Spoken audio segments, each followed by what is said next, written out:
Hear about cows roaming the streets of Abuja, but it's kind of different when you actually see it. So I was on my way to eat, of course, and then these cows just hit the road. I was like, ooh, it was exciting to me really because it's not what I see often. They did eventually move out, and then I went to this restaurant that I had seen so much of online. In Young Village. I think that Nigerians are so creative. Like someone started a restaurant that serves only yam. So they have fried yam, they have pounded yam, they have asaro, they have amala. For those of you who didn't know, amala is made from yam as well. And as you can see, I enjoy dancing because what's life without a little moving of the body? We started with palm wine. I thought it was free because we just sat down. Oh, would you like some palm wine? Of course I like some palm wine. And then when they brought the bill, I saw it there. I'm like, wait. Hold on. I thought this is how you receive people here. Interestingly, I'd been to the same restaurant in Lagos. They started here. So I had been seeing these videos for a while. But when I went to Nigeria, they now had a few branches in Lagos. But I did go to one, but it was crowded. So I decided, since I was going to Abuja anyway, I'll go to the Abuja one. And we went quite early, so there weren't a lot of people there, which gave us time to relax and to make our videos. My friend ordered boiled yam, and I ordered fried yam. It was really nice. It was actually really, really nice. So free advert, if you're in Abuja, please visit the Young Village. I enjoyed it. The service was great, the food was awesome, and it wasn't extremely pricey. Like I said in my last video, there's something very overpriced about Lagos. Abuja does not have it. Abuja also does not have any. They're not pretending to be anything. Like, you want to eat food, you come and eat food. Nobody's here to show that they're wearing the longest weave or any of those Lagos behaviors. It was just about food. So I really enjoyed myself. And then we left there, and I went to do some street fooding. When people say, oh, what did you go to do in Abuja? Or what do you do when you're in Nigeria? Sister and brethren, I eat. That's what I do. I went to Abuja to eat, to sample some food. I only stayed the night, so I couldn't see a lot of places. But the places that I could go were all food centered because why not? So we went to the street food place. It was, there's Nigeria's economy is rough right now, but it's not stopping our eating. We're eating food and we're eating large quantities of food.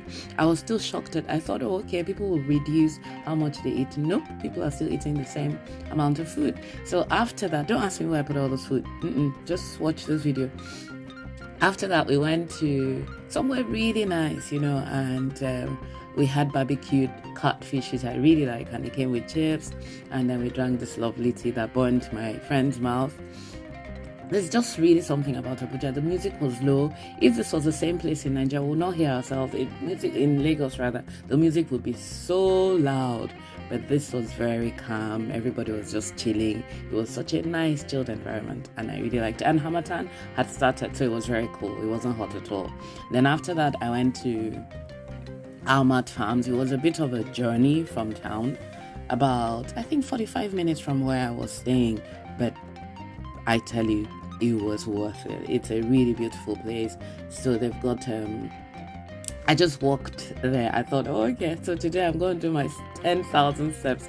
I just walked around a lot. It was really just nice. We took a lot of pictures, very picturesque. It's an actual farm. They grow fresh vegetables like cucumber, tomatoes, bell peppers, and they supply the whole country.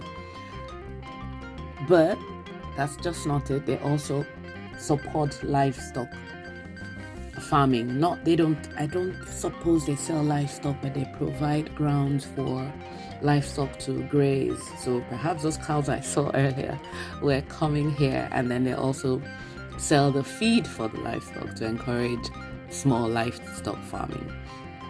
But it's also a destination, which is why I went there. I did not go to buy tomatoes. They had this infinity pool.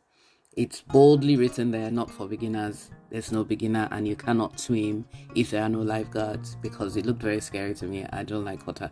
I decided to act an Indian film all by myself. I promise that I'm not the one who broke the chair. The chair must already have been on its way out. And then they've got a restaurant, but I didn't.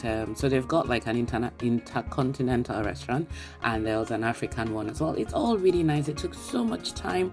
I tried to find who the architect and designer and person was online, but I couldn't. But it's a really, really beautiful place. Like, they took their time to make it. They have horses as well that you can ride, and they have training.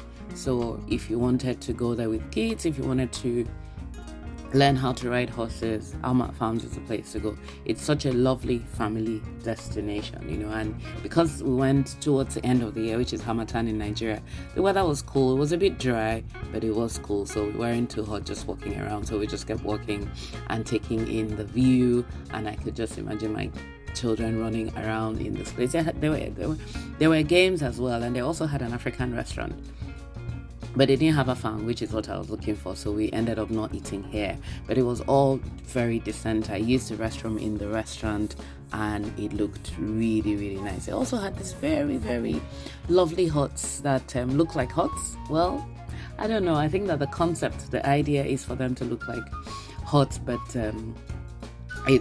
it's of course it's not made with clay, as I think we used to make huts with, but they looked really, really nice, and it was all occupied. It's only about 4,000 for a gate fee to explore everything in it, but if you wanted to stay, it wasn't overpriced as well. It's like I said, it's outskirts of Abuja, so they're not cutting your throat or anything, but it's an experience. I was walking around thinking as a filmmaker that this will look amazing in film, so hopefully I get to go back there and record some films. And then of course I did some of my dancing, and then I went back to the airport. I only just stayed one night, so I didn't capture as much as I could have of Abuja, but it's a great city, and you should totally visit next time you're in Nigeria. See you again soon.